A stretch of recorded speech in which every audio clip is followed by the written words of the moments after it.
Today, I'm gonna give you guys a few tips and tricks. It's either 3 or 4, depending on how you want to look at it, to help you level up your clear coat game instantly. For this first tip, I'm gonna demonstrate it with our color because it's gonna be a lot easier for you guys to visualize over a screen. The tip is always hold your gun parallel to your panel. So we're gonna do a spray out holding it parallel here. And we're gonna do another spray out here, slightly tilting it forward. And we're gonna come back to those in about 10 minutes. Now, I know this might seem obvious, like, duh, obviously you wanna hold your gun parallel to the panel, but allow me to demonstrate why it's so much easier said than done. And that is because we have areas like this on a car. So when you're painting this, when you're clear coating this, or shoot, even when you're putting color on, do you want to commit to being parallel to this surface, or do you want to commit to being parallel to this surface? Well, if you commit to being parallel to this surface, what's going to happen is the bottom of your fan is going to dig in to this area of your hood, which ultimately is going to cause a run. And if you commit to this surface, well, the top of your fan is going to jam up against this and ultimately cause a run. So when you get to areas like this, what I would always suggest doing is committing to being parallel to that top body line, like this. And when you have to go back this way to hit this side of the hood, what you want to do is move your gun back so the top of your fan is never digging in like that. Now, this is our second coat of color here.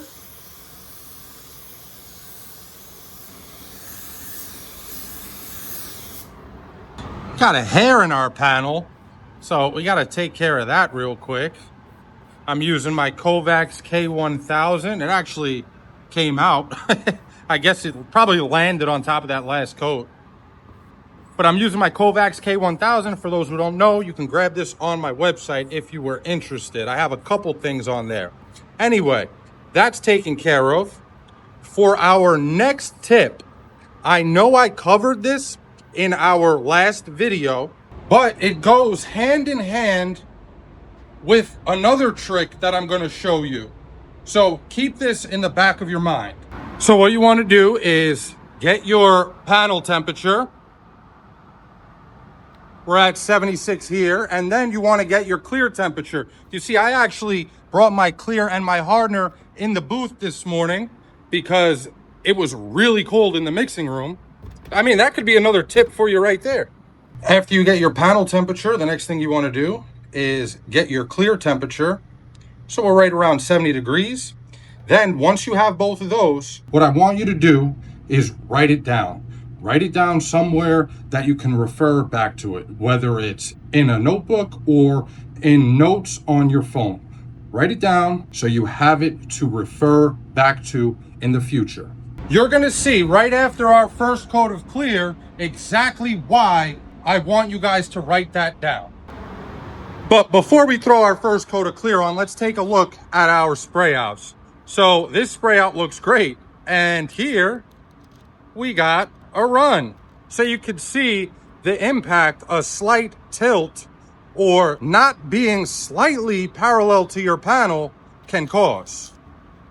By the way, check out the atomization of Mr. Green. I mean, it don't get much better than that, guys. So I got 2 more tips for you guys, and I'm going to show you one on the first coat and the second one on the second coat. Now, the first one is about finding your comfort zone. So what do I mean by that?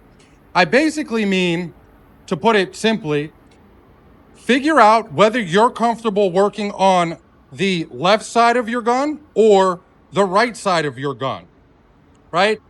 The reason why I suggest working on one side or the other side of your gun is because if you work in the middle, it's very hard to see what your gun is leaving behind. Whereas for me, I work on the left side of my gun because when my gun is going away from me, I can see what my gun is leaving behind. So what you guys are going to notice, if you haven't already, is On my passes where my gun is going away from me, they're slower than my passes when my gun is coming towards me. The reason why I paint that way is because when the gun is coming towards me, I can't see what it's leaving behind.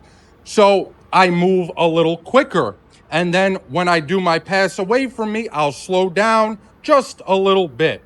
So we're going to throw this coat on and see if you guys can pick up on that.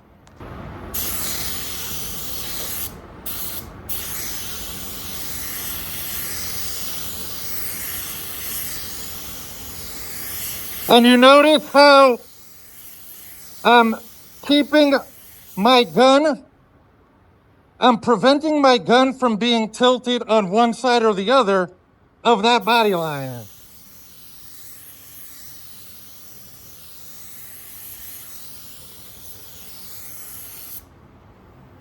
Having a little trouble with this chest mount right now.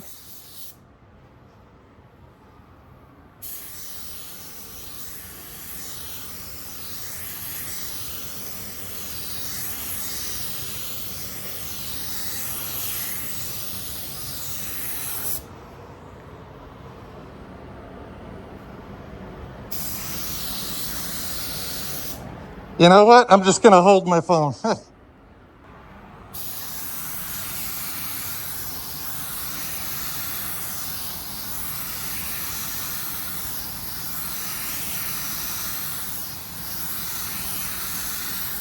You see how I move slower when I'm going left to right than I do from right to left?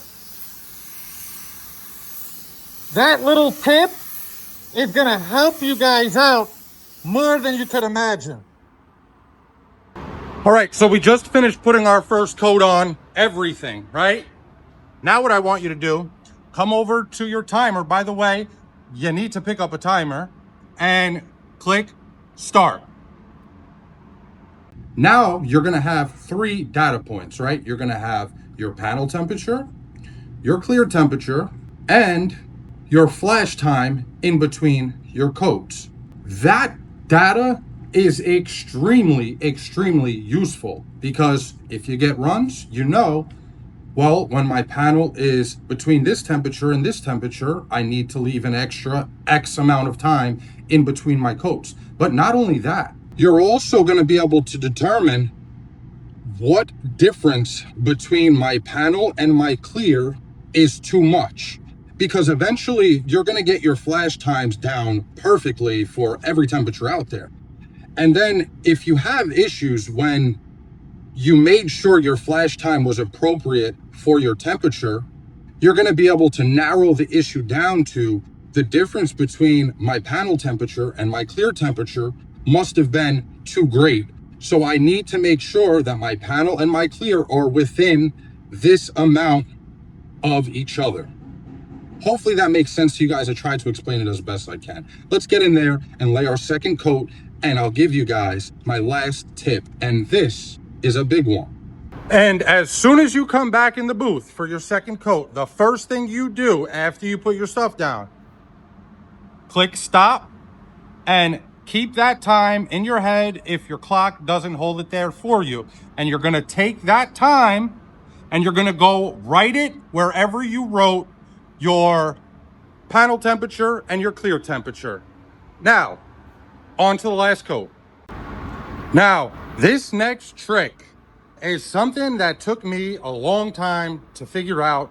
So I'm saving you guys a bunch of time and mistakes right here with this one trick. So from now on, after you watch this video, everything you paint is a square, okay? I don't care how this hood comes out and then goes back in or anything like that. To me, as far as it comes out, there's a straight line going this way and there's a straight line going this way. So what I mean by that is I'm completely ignoring the exact shape of my panel. I'm pretending it's a square and I'm gonna paint it as if it came out the same distance on all sides. I'll show you guys what that looks like on the hood, and then I'll show you on the bumper as well, because that's going to be a little better for demonstration purposes.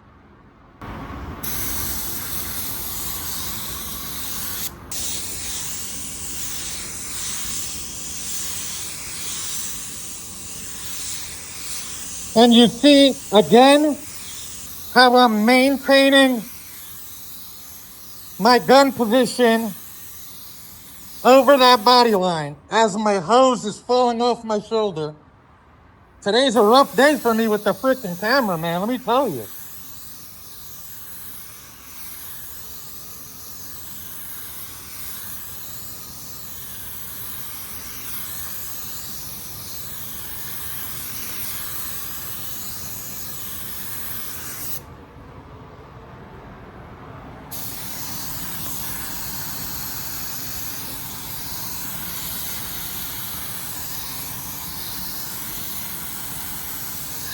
And again, you see how my passes are faster when they're coming towards me and slower when they're going away from me. I'm on the left side of my gun. And now again, here on this side, I'm painting a square. You want to ignore the exact shape of your panel because it's only going to get you into trouble. Now for our bumper, I don't care how this comes out. I don't care how that goes in. To me, from the top point to the bottom point, it's a flat square. Sometimes what you may have to do is just adjust your speed on your passes, but that's what you do. You don't sit there trying to play the angle game with the gun because it's gonna screw you over. One more time on this side.